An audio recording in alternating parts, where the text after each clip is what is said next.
In Venezuela, President Nicolas Maduro invites opposition leader and self-declared President Juan Guaido for talks.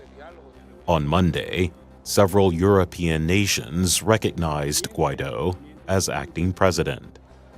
A car bomb exploded Monday at a shopping center in Mogadishu, Somalia. At least 11 people were killed.